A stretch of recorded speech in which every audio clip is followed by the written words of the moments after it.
Hello, Hearties. Welcome to the Hearties Hotline. I am Cammie, the hooked Heartie. And Hey everybody, I'm Sarah. I'm the Hawkeye Heartie. Welcome to another episode of Hearties Hotline. and may we just say, this is a double feature. Woo! Yes. Otherwise known as we were too busy to record last week. That too. You know. Because life. But we are going over season 10, episode 7, Best Laid Plans, and season 10, episode 8, What Is and What Should Never Be. Okay, guess what was pointed out to me, which I am totally ashamed of myself because I'm a music person. This should have, I should have recognized this, but I didn't. I'm terrible. All of these titles in season 10 are song titles. Ooh. All of them. And you've looked ahead to the future episode titles too? Are they all? No, I have not looked ahead at future titles. But we'll have to find out. But for instance, Great Expectations, when they had the baby. Mm-hmm. I'm not going to take the time to read the lyrics now because it's a past episode. We'll have to do that another time. But it talks about things that have been long awaited, things that they thought would never be. Mm-hmm. And is that not the perfect lyric for Lee and Rosemary? So knowing that, I want to go through and research all of these songs to see and their lyrics, how they apply. I would love to get kind of the inside peek on how those titles were chosen. Very interesting. Yeah, exactly. Wow. All right. Very cool. Okay. Question of the day, right off the bat. Get it going. Bernhardt Montague. Did you buy at the end of episode 7? Did you buy that he was a fiance? No. I mean, I feel like just from I think because we know that there's something fishy going on, it's easier to be like, that makes no sense. Yeah. For Bill in his position, knowing only what he knows. Yeah. It is believable. Totally be feasible. It's definitely believable. And especially like all the other people that have been talking to Bill in this last episode and being like, oh, well, I mean, it just didn't come up. But yeah, with the information we have about her and seeing the phone call behind the scenes, that kind of stuff, this does not make sense. And especially in the next episode.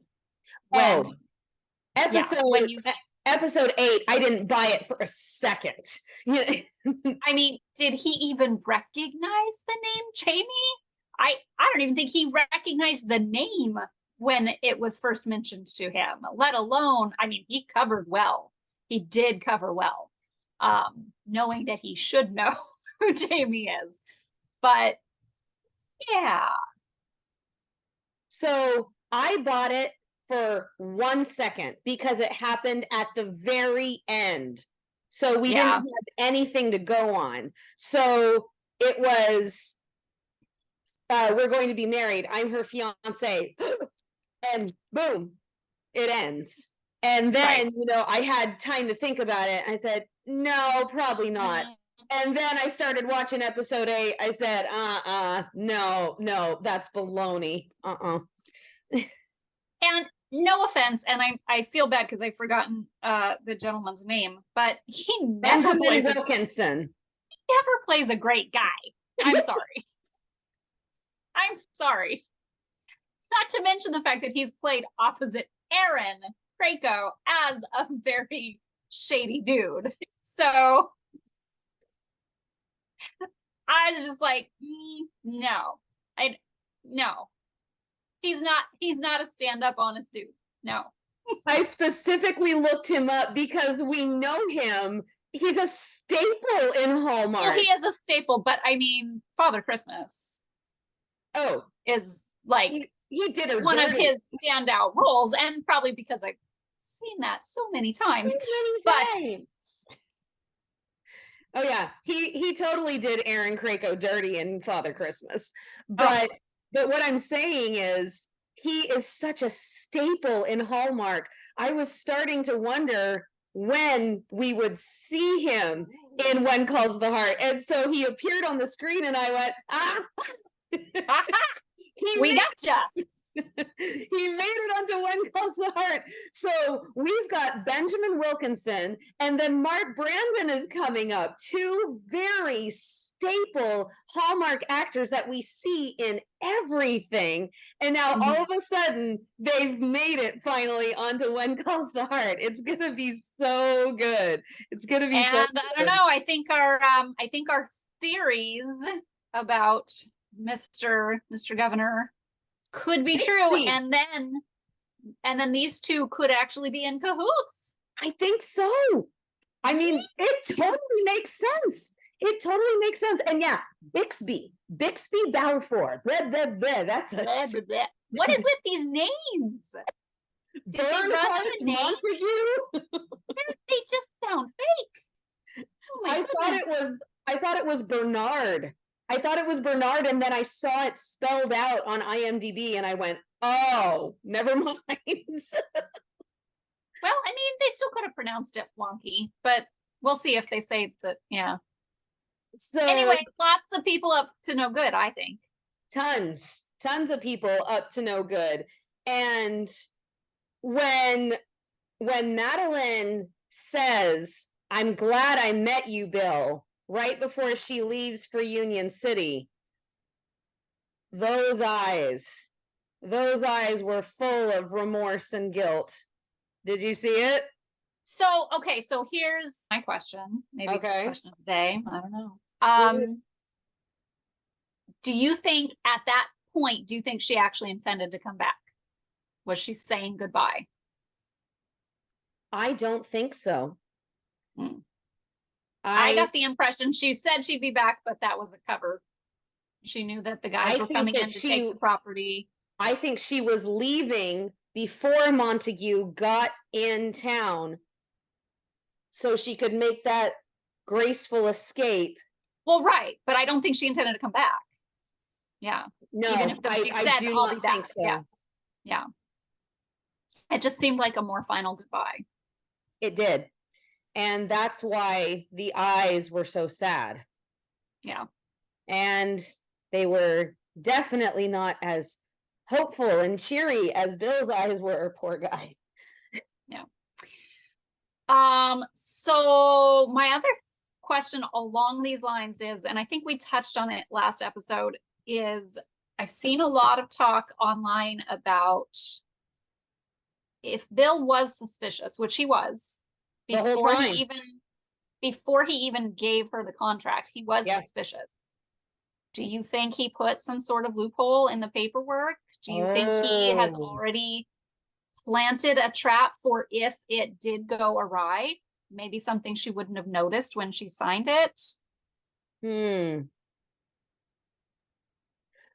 So I know she took it to a lawyer, but yeah, he's very knowledgeable of the law. He could have potentially thought of something that would help if there was an issue, but that wouldn't be an issue. But he would have to call it out. So then if there was nothing, he wouldn't have to show his cards, so to speak. Okay, two-part answer. Bill being who he is, judge and lawyer and James Bond of Hope Valley, that would not surprise me in the least. And it would be something very smart, and it would be something that he would do and he would think of to cover his bases. However, he is not acting like he can. He's not acting like he can go in there with a loophole. You know, all that stuff is happening But they don't And have any proof. They know there's something wrong and they don't have yeah, any proof. I don't think he would prematurely go in and show his hand. okay, that's a good point. So, but In the the next current, episode, we've seen scenes for things escalating yeah. with what they're doing at the property. That could be when he will show some cards. Okay, yeah. So the current information that we have right now, he's not acting like he has the upper hand. He is Right. acting like he's been bested. Yes. Maybe it's a show. Like when, I mean, back in season 3, when he and Jack went after the superintendent. Oh, the superintendent. I thought you were talking about the counterfeiters. No, I was just thinking about the whole escape from jail thing. Yeah. Yeah. I mean, he's pretty good at laying a trap. He is. He's very good about laying a trap. So it could very well be. All right. While we're on Bill, this is not necessarily about Bill, but I'm gonna do it anyway. Okay, loose connection. Banana bread. Remember, he took a banana bread box from Elizabeth, and Nathan said, if you bake banana bread, I know a few people who will take it off your hands. Look what I just made! Your banana bread. My banana bread. That does not look burned at all, Kevin. Yeah, see, no burned edges. I have burned edges. I have learned how to use my oven. So if you remember, about a year ago now. Oh, it was longer than that. It was longer than that. Oh man, I was in my house. Okay, maybe it was a year ago. Seems like so long. But the internet, Twitter to be exact, momentarily blew up my banana bread. Because Pascal had concerns about my burnt corners. I baked it in honor of Deidre Behar from Entertainment Tonight because we were talking in an interview, Casey and I, we were talking to her and she mentioned banana bread and how much she loved it. So I made it in honor of her. And then Pascal came on and said, looks a little burnt. And Kevin just raked her over the coals. Jeez, Pascal, that looks good to me. I'd eat it. Oh, wait, no, it was longer than a year ago because it was during COVID. So, yes, it was longer than a year ago. I just remembered. But anyway, so yes, when I heard that tiny little conversation brought all of those memories back, and I baked banana bread. So, you're welcome, Hearties. Oh my goodness. I know. And then here's the one other thing that I'm going to say with that pertains to my profession, if you will. The voice direction that Michael Hickam, apparently singer extraordinaire. I love how they're like, he's the best one here. What? He's the strongest one. Oh, right, Mike. Yeah, so I want to say that was everybody's real voices, I believe. Singing. It would not surprise me. Nobody sounded dubbed. They sounded like them, and they were all great. Yeah. So as a voice teacher, doing the whole stand up straight, shoulders down, breathe from your diaphragm, I went, yes, that is exactly what you do. Good job, buddy. But okay, so Ben can sing. I did not know Ben could sing like that, and he can sing.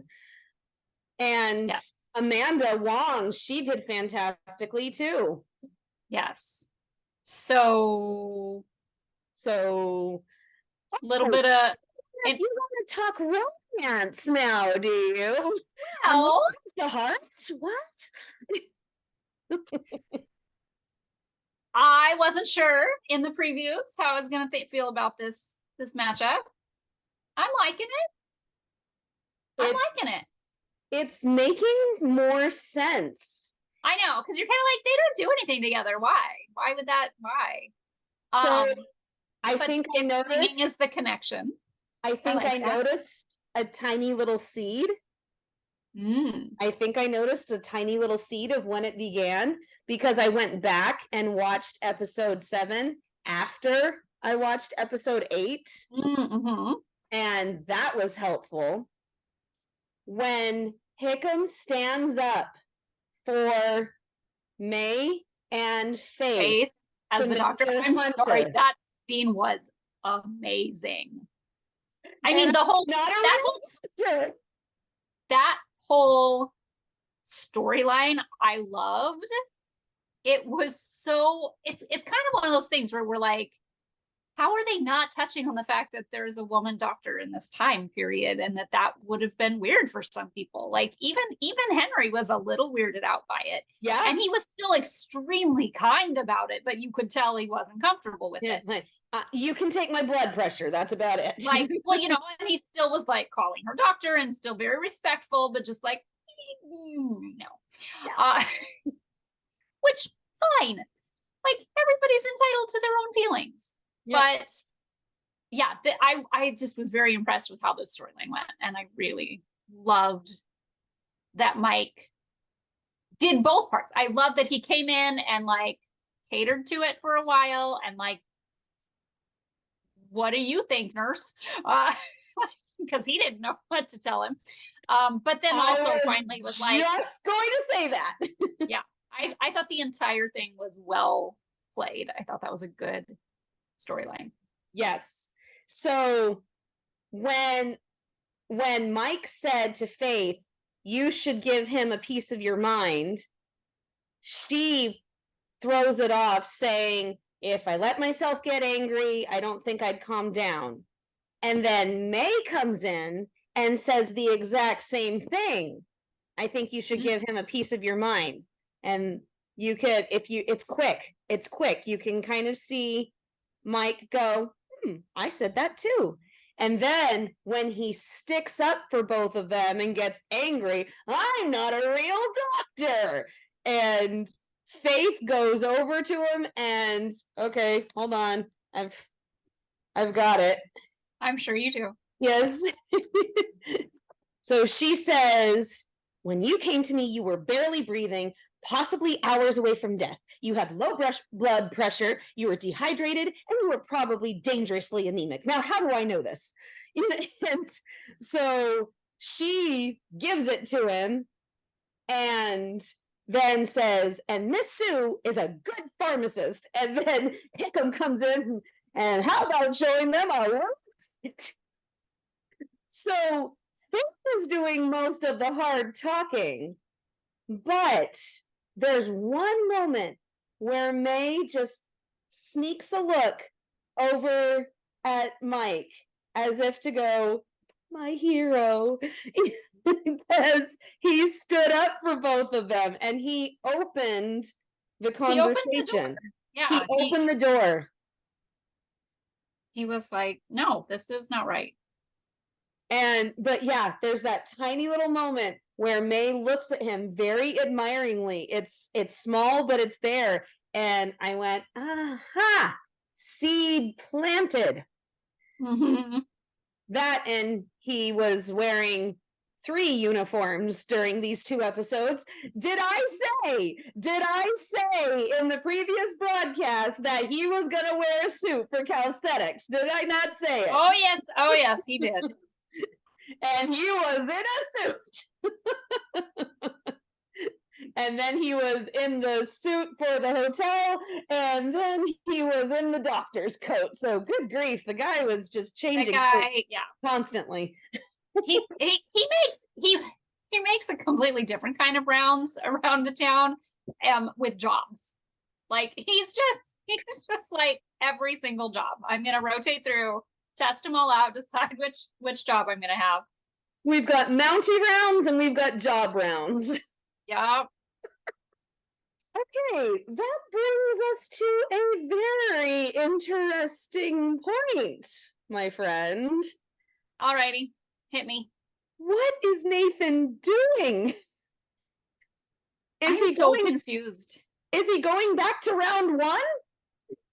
I'm just so confused by the whole faith thing. Like, it's like a yo-yo. I'm like, something happened, but it didn't happen. But you wanted it to happen, but you didn't want it to happen. But you want to be friends, but you want to dance together. But okay. Do you remember when we were watching together the 100th episode and you leaned over to me and said, what happened? Like, I know, but I still want to know. I thought we would find out eventually, and now I feel like we won't find out. Or it'll be one of those black hole moments that they want to bring back in 10 years to tell us what happened with Faith and Nathan a decade ago. Because they are really good at that. I'm not dogging on it. No, they've done excellent callbacks. Which we're gonna get to in this episode. But we will get right back to that. I really don't want to wait 10 years to find out what happened with Nathan and Faith. But apparently it's not a valid point right now. Maybe. I don't know. Is it? Your guess is as good as mine, my dear, because I am so lost. I will say that originally when the triangle ended, my hope was that Nathan would end up with someone we had not met yet. Because there was the hint at the end of the episode when the triangle ended that it would be Faith, and I was just like, no, I think it needs to be a brand new, fresh relationship for him. I just that just seems to fit better than someone who's watched all of this drama. It's true. But so that's why I thought then when we had May that would be it, but then it wasn't. And now that's like, I'm just like, okay, I don't know. Maybe we just still haven't met Nathan's person. That would make the most sense. Anyway. Derek Thompson, who wrote episode 8. Yes. He said something very interesting in an interview, the one you sent to me. That I sent you, yes. Yes.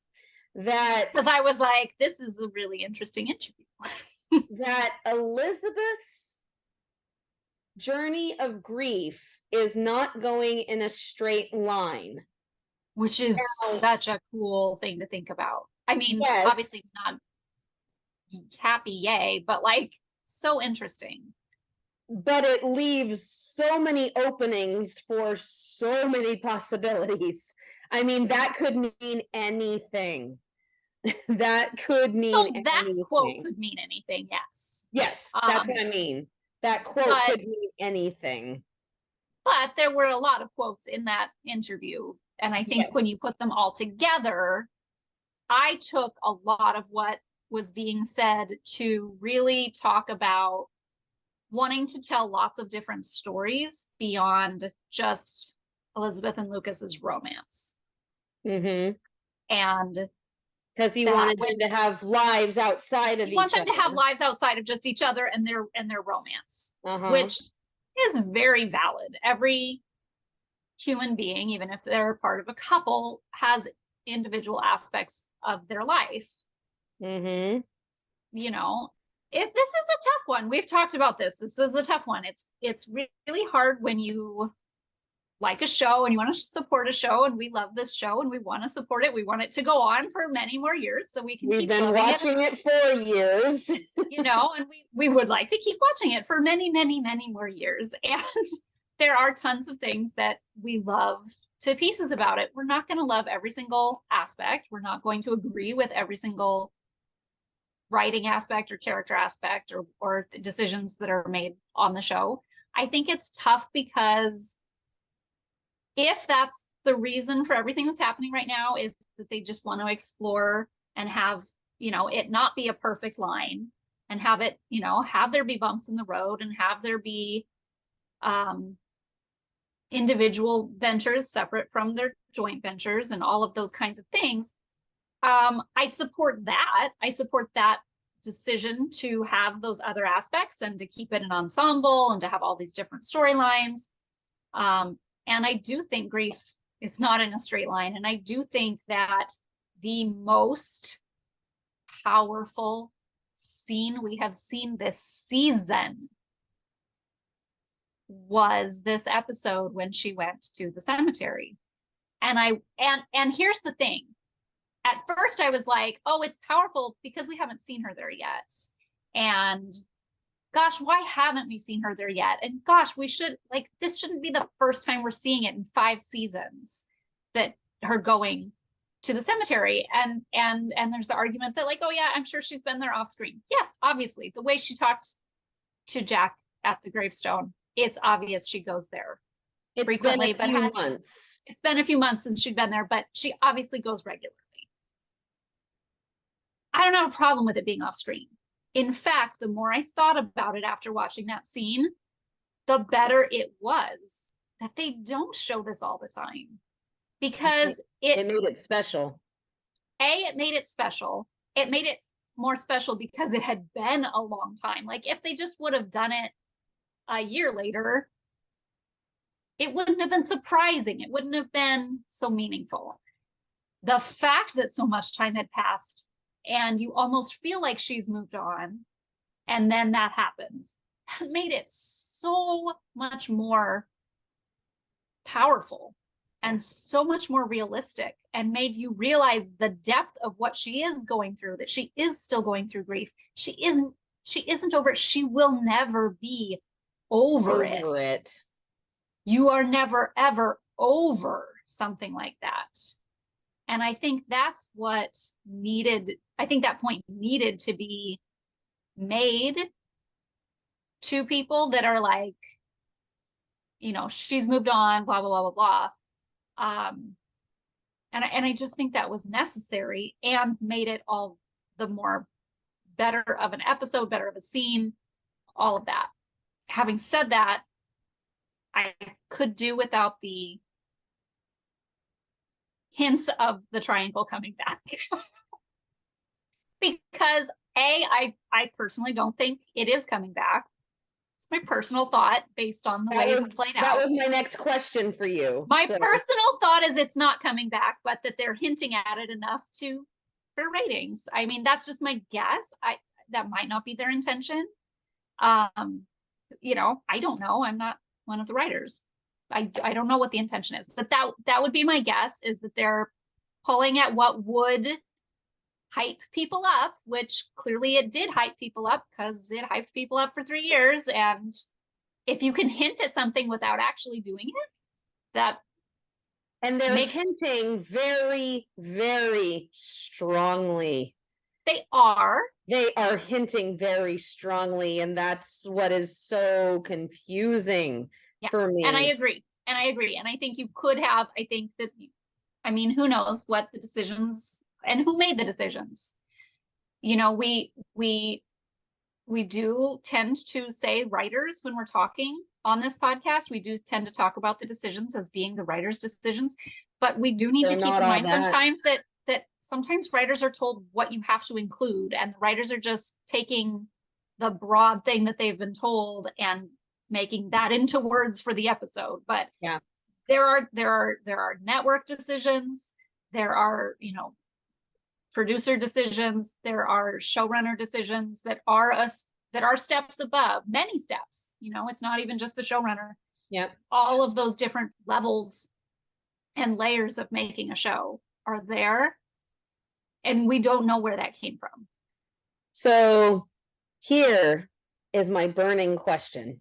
if the triangle is being hinted so much at coming back, and they're having this very in-depth conversation over apple juice, I'm starting to wonder if it should have been something stronger on the table. I personally don't drink, but it's Well, I mean, I think it's just funny because when Bill came over to talk wills, it was grape juice, right?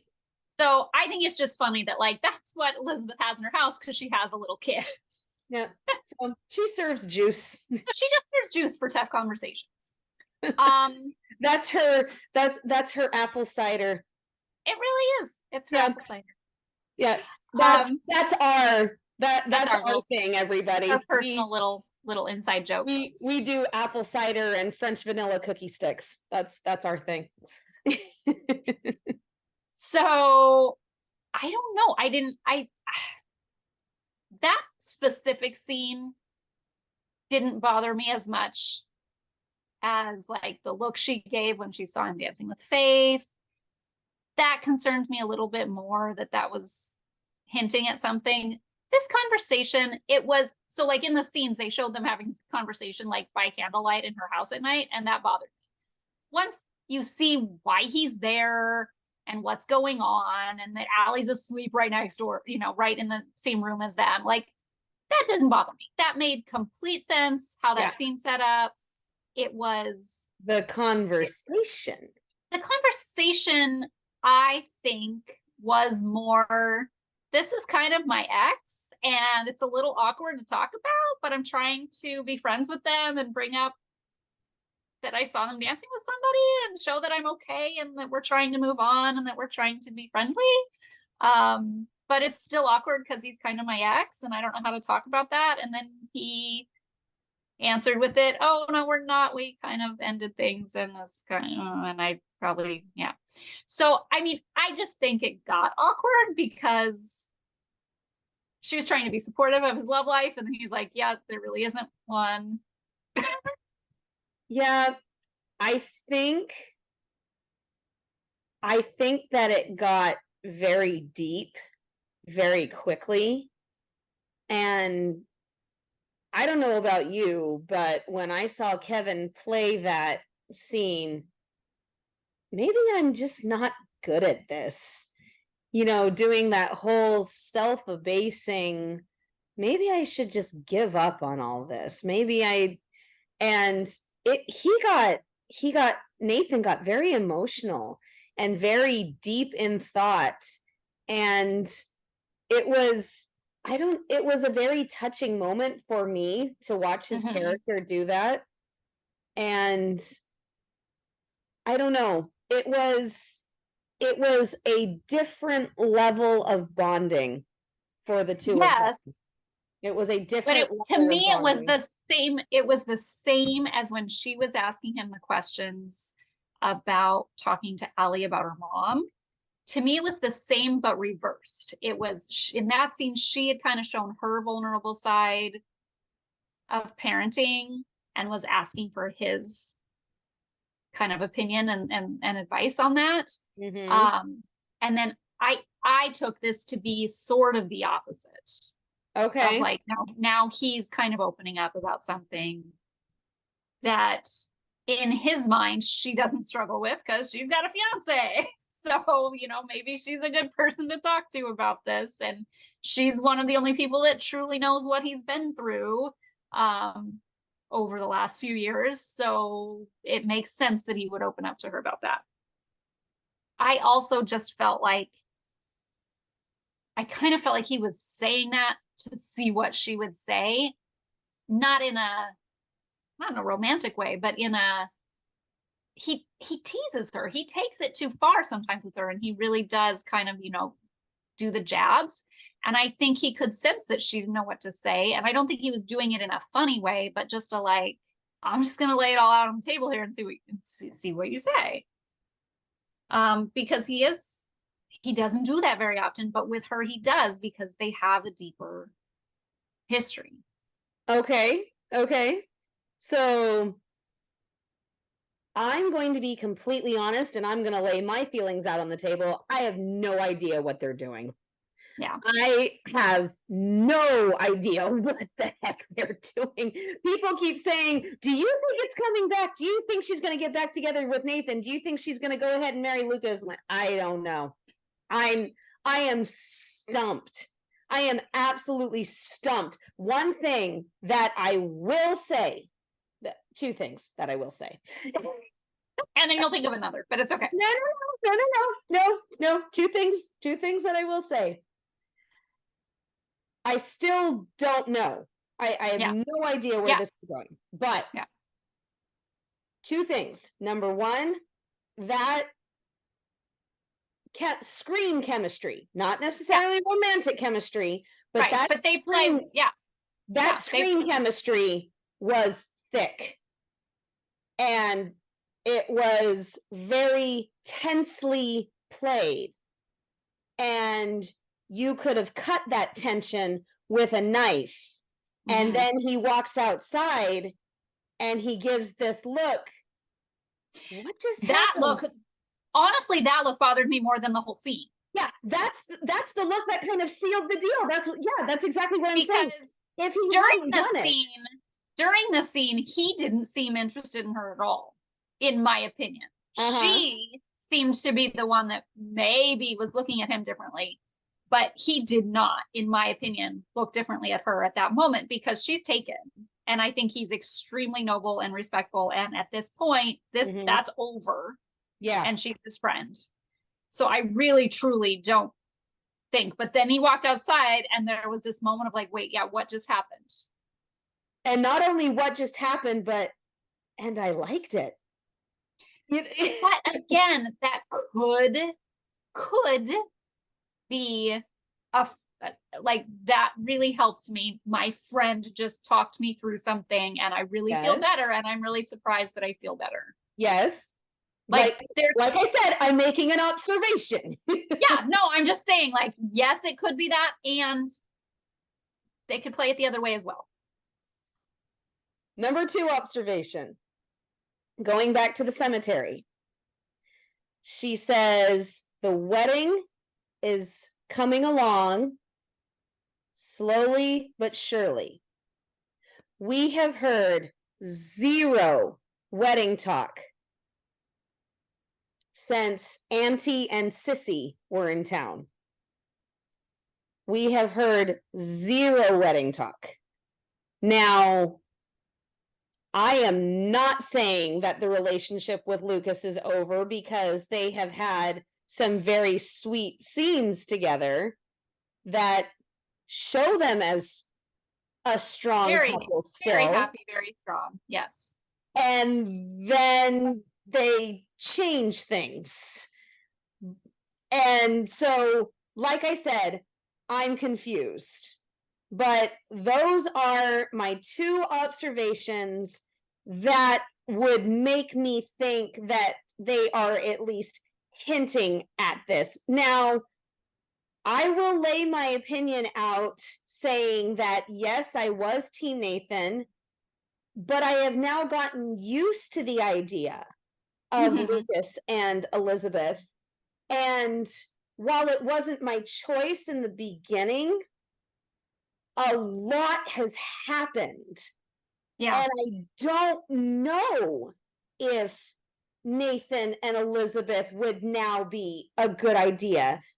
I don't know because I don't have the full picture. Right. I think that's the hard thing is as fans of a TV show, we can always say what our opinion is based on what we have. Exactly. And we don't know what else we don't have. And I mean, you can take that back to things like Jack Lee. There are still people online. I'm sorry if you're one of those people. Wow. But like, there are still people going, just bring Jack back. He wasn't dead. Blah blah blah. And I'm like, dude, no, you can't do that. Hey, you can't. Like, okay, Daniel doesn't want to be on the show. I'm sorry. He's gone. Daniel's not going to act in the show anymore. And even guys, though I love him, I've interviewed the guy. He's not coming amazing. back. He's amazing. And he's wonderful. But he's done. Him. We love him, but he's not coming back. He's done. Two, I mean, you just I use the phrase a lot. I actually don't think I've used it on this show before, but I use the phrase jump the shark a lot with TV shows that have gone too far. And it's an old phrase some of you might not know from back from Happy Days, but literally you can't do that. You can't in a show like this that has a reality built around how the show works. You can't do something that crazy that is completely out of tone with the way the show works and the way the show is structured. And it would completely seem out of character, would completely seem just not fitting with the show. I mean, I can't even imagine after the huge deal that was made about Lucas being the choice and all of that, it just, that's what I'm, so yeah, to bring it back to now, to bring it back to the subject of Lucas and Nathan, which I didn't think we'd be still talking about. But hey, as combative as the subject is, all of us are talking about it. And all of us are watching to find out. We're all it's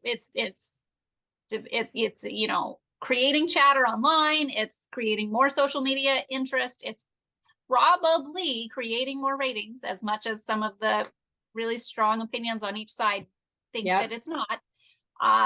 Ratings are really doing pretty well right now. It is probably doing what they wanted it to do. Probably it's creating whoever they is, whether that is the writers or the showrunners or the producers or the network itself telling them you gotta do this. Who knows? And I'm not trying to pass the blame, but I'm also trying to show that, you know, I don't want to blame any one person if it isn't the way I would like it to be, because I don't know who made the decision. And that's my biggest piece is we can't blame one person. I'm not going to blame one person. If it completely jumps the shark and does something that I don't think is keeping with When Calls the Heart or Hope Valley, yeah, I may choose to step away for a while. That would be my personal choice. I don't think that anything that dramatic would happen. I'm firmly in a belief right now that you're pretty loyal. And I'm pretty loyal. I might be the last one watching, but but my point being, like, that's an individual viewer's choice if you don't like what happens. And I'm not saying that that's, you know, I'm not telling any specific person to do that. That's my belief, is if I don't like what happens, then I can choose to watch or not watch. Personally, I am the type of person that would keep watching at least a while to see, like, okay, I didn't like that, but where are they going with this? Yeah. Like what and that's different. And I think that was my approach with the triangle. I was pretty much Team Nathan. I didn't really see how they were going to do it with Lucas. I didn't see how that was going to be a good fit. And season 9 really, really turned me around on that because of how well he fit with little Jack. It really turned you around. With little Jack especially, I thought that the dynamics of the three of them as a family really shone in season 9, and that turned me around. And so if something happens that I'm not expecting in the next few episodes, I will probably still give season 11 a chance, because it could turn me around. It could be like, oh wow, that's where they were going. That was their idea, and that makes sense. And I mean, same as when Jack died. I didn't think I was going to keep liking it as much as I did. Yep. Without him. Same. And to just to end that little piece of the conversation is, back then, the way that it was worded, mostly by Brian Bird, I believe, was, we're not necessarily giving you the story you want, but we're giving you the story you need. And he said that recently again. And he said it again about this season that we are currently watching. And A, that scares me. But B, he was right the first time. And I miss Dan, I miss Jack, but I agree that that story arc of him dying and her overcoming everything and finding love again and all of that is a story I needed. I didn't know I needed it. It has taught me a lot. And the other thing is that he makes a really big point now of saying that changes are going to happen, but they are so beautifully written that you can barely notice them. So I'm wondering what that's talking about. I mean, for all we know, Bill's switching over to Madeline instead of Molly. Sorry, Molly. but it's one of those things where we're just gonna have to wait and see, because I don't think, but that's the part where I'm saying I'm not super worried. I think that there's drama and pot stirring for ratings, most likely. And I know people say, well, they shouldn't do that. They shouldn't toy with us. It's the business. They're here to industry. They're here to produce a television show. And at the end of the day, we want this show on for as long as possible. And if ratings are the way that the network pays for the show, there's going to be a little bit of that. And in the long run, if we can get to the end and say it was well done, or we see why they did it, or it works, or even if we don't agree with every single minute detail, it's the end result that I'm looking at. And we don't, like you said earlier, we don't have all the behind the scenes details and the reasons why they have to make certain decisions. And since we don't have all of that, I'm trying to just focus on the things that we do know and the things that we do like, and enjoy what we can. And like I said, I did get the story I needed last time. So right now, I'm just going to trust that that's what's going to happen this time. I don't think it's going to be this huge, like you said, he said it was going to be a change, but that it was so beautifully done that we wouldn't notice. Yeah. So I don't think that's going to be an entire end of an engagement and start a new relationship. I think we'd notice that quite a lot. I would think we would, but I might be like, oh wait, she's kissing the wrong man. What? No. Okay, let's move on to something a little less controversial, shall we? Let's go to the Coulters and the Canfields. How about that? All righty, if we must. If we must. All right, first thing I gotta say, Leah's making a lot of toasts this season. Baby, they should be the ones using apple juice. But baby's too small. And Rosemary did have tea. That's true. I was very proud of that, actually, because that's not something that is time period appropriate, but it's such a huge thing now that I really love how they quietly incorporated that she wasn't drinking. Everybody else was, but she wasn't, because she's nursing. And like I said, that did not happen back in 1920, but I love the fact that they did that. I thought that was very sweet. Yeah. I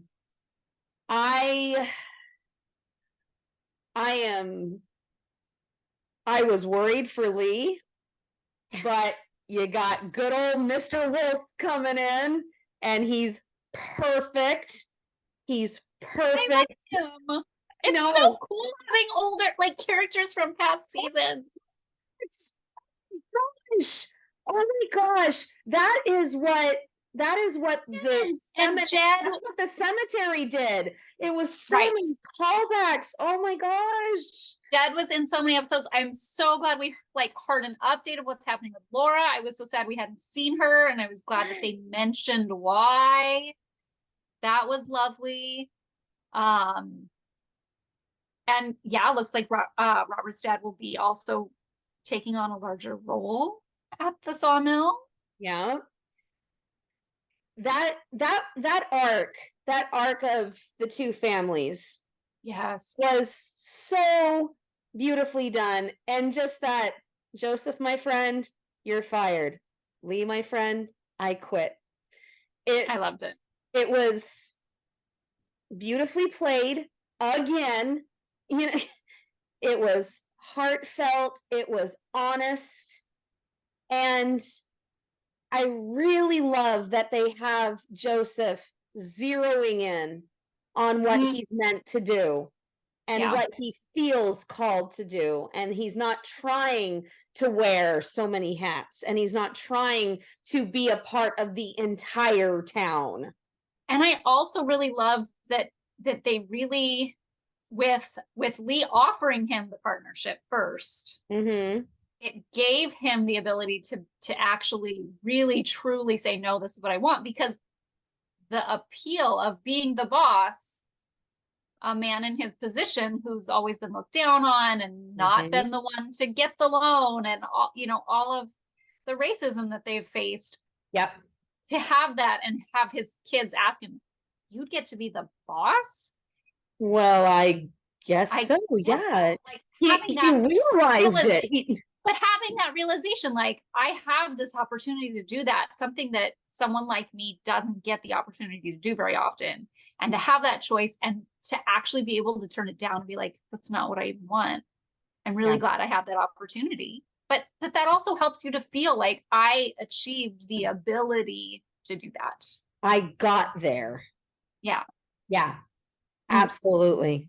So beautiful. And I also want to say, watched a little bit of Haley Dean this week. So watching Viv in the other original role that I got to know him in, and just so amazing to see him in such different roles. And I don't just mean detective versus pastor, but very different Completely different. characters, just such different personalities. Yeah, He is really, really talented to be yeah. able to pull those both off so seamlessly, because you can watch either one and be like, oh, I bet that's what he's like in real life. And then you watch him do the other. Oh, no, maybe he's like that in real life. Because that really seems like him too. And then you're like, well, wait. Oh, no, you're absolutely right. He is so seamless. And they are so different. It really shows his talent and his focus and concentration, because that takes a lot, especially when you were one character for so long. Yeah. And then having to go into, Years. I mean, Yeah. it's been years, but he had to But create no. a new character from Yeah, scratch. And exactly. Mm. yeah. Yeah. And let's talk about a character who is not from scratch, but we haven't seen it so long. Sullivan. Oh my gosh. Mamie. Mamie has blossomed. She is so beautiful. She's so beautiful, and she can still act her Oh, stuff. Oh my yeah. gosh. I just, this is, and this is another thing. Like when I talk about the tone of the show, this is a show that has always, and I think continues to pride itself on details. Yes, things disappear and you don't always hear what happened with them and everything, but like when they bring something up, they do it right. They Yes. bring it up with meaning and they reference it fairly accurately. I can't think of very many times where we've been like, yeah, no, that's not, that was wrong. Um, First of all, I think they know that the Hearties would catch it. So they know they have to do their homework. Michael But Landon Jr. is afraid of the Hearties and how I think, detail oriented they are. I mean, you gotta be. But bringing back child actors who have not been on a show for a decade, not many shows would bring back the same actor. No, not many at all. Not many. You'd bring back the character and you'd just hire somebody else with red hair to play the kid. And you'd just be like, oh yeah, that's her. And most people wouldn't notice. I will say in a lot of the online things that I read when they were like, oh, there's Rosaleen Sullivan, half the original comments on the threads would be, is it the same actress? Who's playing her this time? And then people be like, it's her. Because people, I mean, you can't always tell. Like I took one look at her and it was her, but I'm a little invested in this show. She looks different. She looks different, but I can hair, see it in the eyes. the hair is what's so different because it was curly and a little unruly and wild. And now it's smooth and straight and just a tiny little curl down there at the end. And it's got more of the 20s style than the pioneer look. That just reminds me of like my kids being young and not letting me brush their hair, and now they're teens and tweens and brush it for like an hour a day. Hair. Now it's smooth because they're brushing it. Yeah, but I mean that was a big difference that I noticed because I've seen her in other projects and she still had the curly, unruly hair. And so I went, whoa, wow, that makes her appearance look very different. Yeah. Okay, so enough about how she looks and the fact that she was moving on. The actual scenes with her. We were right. That was a very compelling storyline. Okay, so I don't think I actually connected with you again about which scenes it was for me. So in this last episode, everybody, I texted Cammie before she watched it, and I was like, okay, so I cried 3 times. She did. Because I am a very emotional person, but I don't actively cry at a lot. I mean, like Jack dying, ugly crying the entire episode, yeah. But you know, like things here and there, like I'll maybe get misty a lot during episodes. Maybe something like, I'll give you this, Cammie. I do pretty much cry at every Signed, Sealed, Delivered, but you know, that's just the writing too. But I think I was making lunches for my kids when I was watching this episode, and I thought she was going to Jack's land when she was walking up to the cemetery. And when it kind of panned up and you realize where she was, I like dropped what I was holding onto the counter, luckily. And I just like walked around the counter and sat down and was just like, oh, I need to sit for this. This is going to be heavy. And I did. I cried. And then I was apparently already in tune with my emotions. But the first scene with Rosaleen and Henry in this episode was the second time I cried. It was a few minutes after the cemetery. And then the last scene of this show, the middle scene between them, oddly, I did not cry. I'm not sure why. When she vocalized forgiving him. Yeah, like in the stable, I actually didn't cry at that one. I was very emotional, but I didn't cry at that one. But I did cry with 2 scenes with Henry and Rosaleen. Casey messaged me a million times about episode 8, saying that she watched the episode 3 times and she loved it, and When Calls the Heart is back, and she was crying and all of this stuff. So it hit her really hard. And the whole seeing the difference in Rosaleen and how she's getting that little girl anger out that she was too afraid to get out before, and you're still buying up the town with money you made, running the mine that killed my dad. I was like, oh my, when you put it that way, you know, I mean, and we forget because which is hilarious because that's not actually what he's doing. No, he's not. He's not buying up the town at all. And I don't even think any money he might have now is from that, because she said buying off the town. Sorry. Buying off. Okay. I'm like, he's not buying anything. He's buying off the town. But he also, I don't think, has any of that money anymore. Probably not. And the journey that we have gone on with Henry, she was absent for it. She was not there. And so I did not even think that would come into play when she came back. And then I saw the preview and I went, oh, Oh my So gosh. And so the comparison is I think about Florence when she slapped him. mm-hmm. I think about that anger and then I put that into a little kid Yeah. and it makes so much sense. So the barn, it didn't make me cry, but it hit me hard because you've been hearing Molly say to Rosaleen, he's a different man, he's a different man, he's a different man. When Molly said there's something more powerful than acceptance, forgiveness, that hit me really hard. And then you see Rosaleen walking into the barn, following her mother's counsel.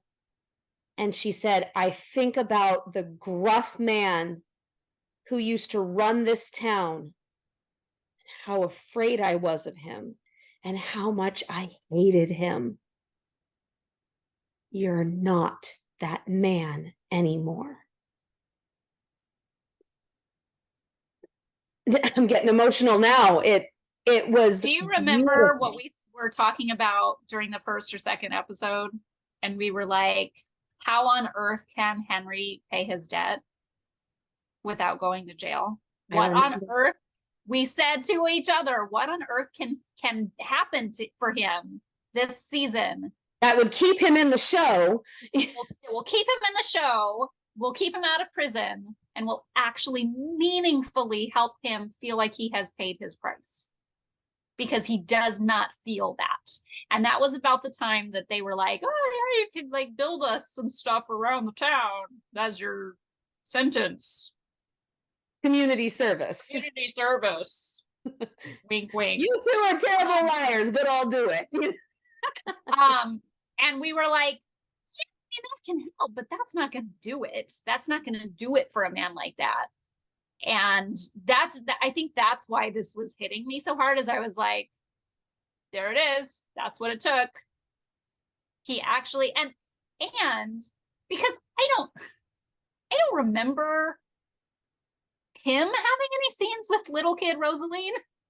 No. I don't remember. I don't think he did. No, I don't he even didn't. remember him. I don't even remember if he was around when they were searching for her.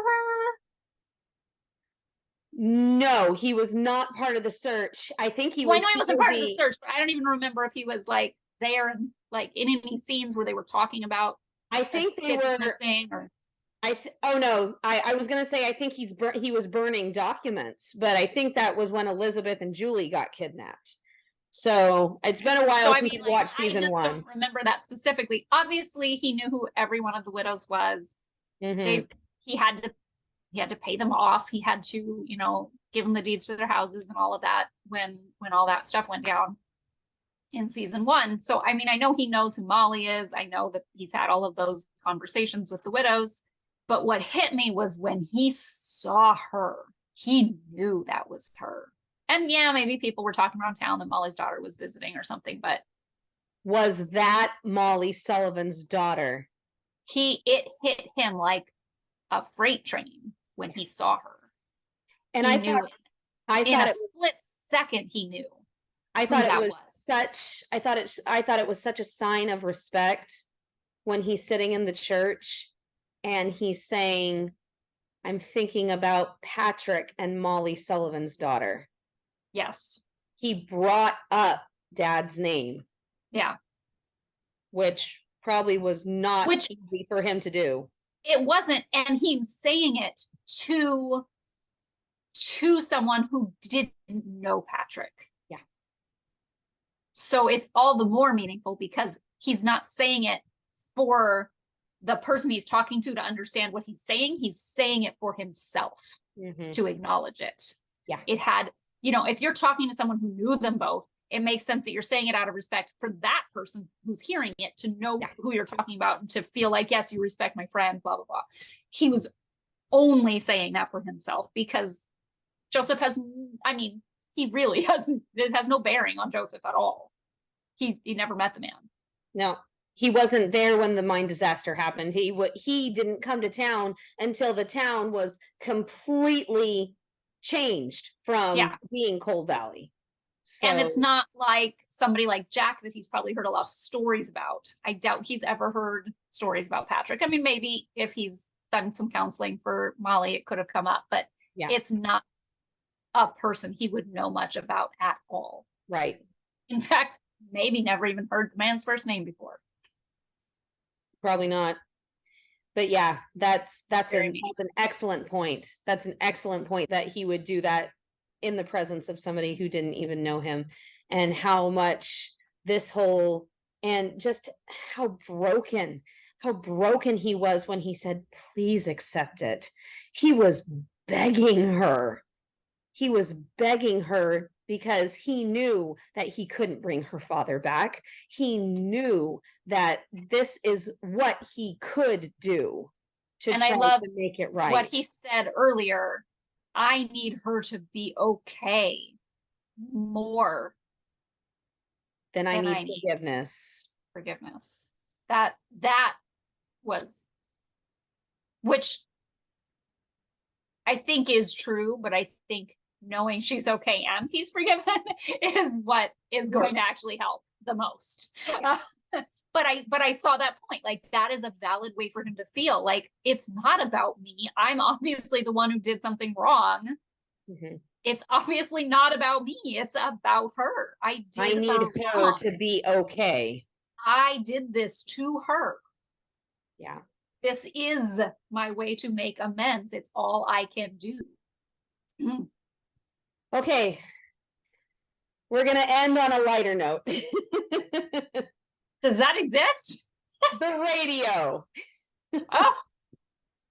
Yes, it does exist. Yes, that was pretty great. Okay. We forget that there are, I mean, this is like when the movie came to town. It was the first movie that Hope Valley ever saw.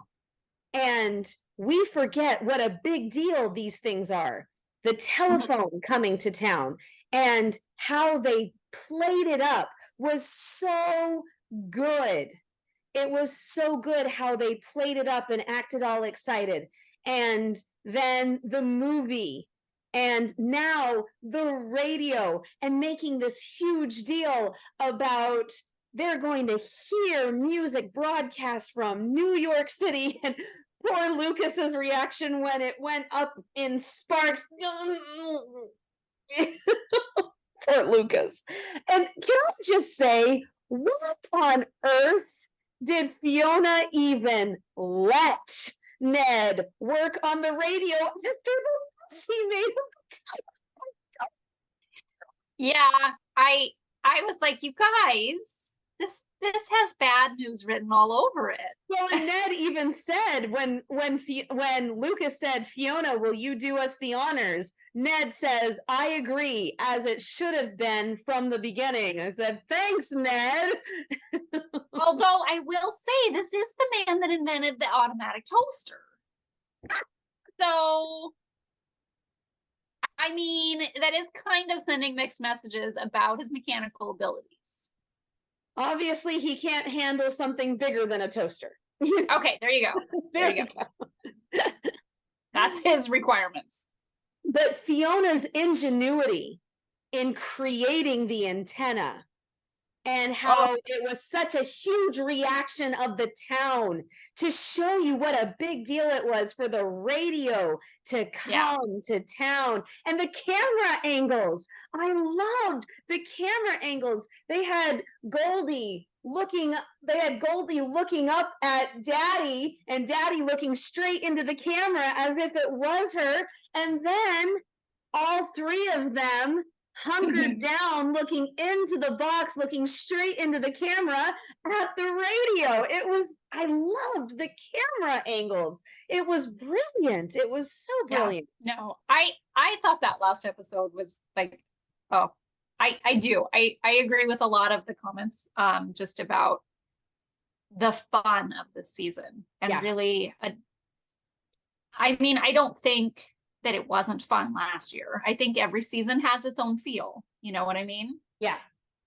And this, I think this is, I think overall, a lot of this has been really, really fun. And they've definitely been keeping the fun, lighthearted aspects of the town, weaving in with the more dramatic stuff so that you're not totally weighed down. And can I just say, on the fun note, for my nosy, meddling, suspicious bride-to-be. Because that's a fun side of Lucas that we have not seen. He doesn't tease her. He doesn't tease her like that. And I really thought that was a necessary mixture of telling her to back off, but putting it with the teasing. And, you know, I've heard mixed reviews on that subject, and I don't want to go into it, but obviously we didn't end with the radio. I think that that's a valid point, though, is that I think some people had the view of like, let her do her thing. You aren't the boss of her, kind of a take. But I also am like, she's not really being safe. No. She shouldn't have gone there to the property on her own. I mean, yes, she had a valid reason and everything, but like, dude, to me, it looked exactly like when she went and like confronted Steve Basic when he was Pinkerton. The Pinkerton, who I forgot his name, who I should know his name because there was the other Pinkerton with the same name. Wow. Oh my gosh, how did that fall out of my head? Spurlock.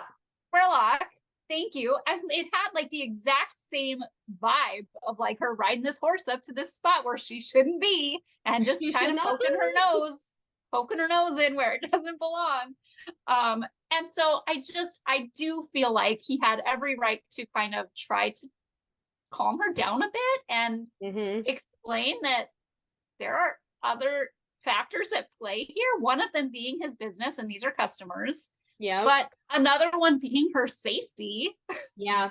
I do agree. I was glad that he stepped in because it's not a good time to be doing this.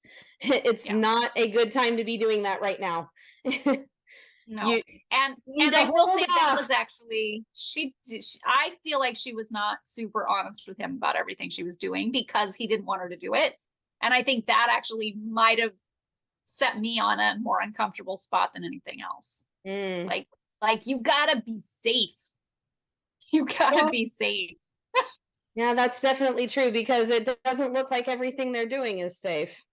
Clearly. And with that, we will leave you until our recap of episode 9. So this is the Hooked Hearty and the Hawk-Eyed Hearty signing off and wishing you a good night. Bye, Hearties.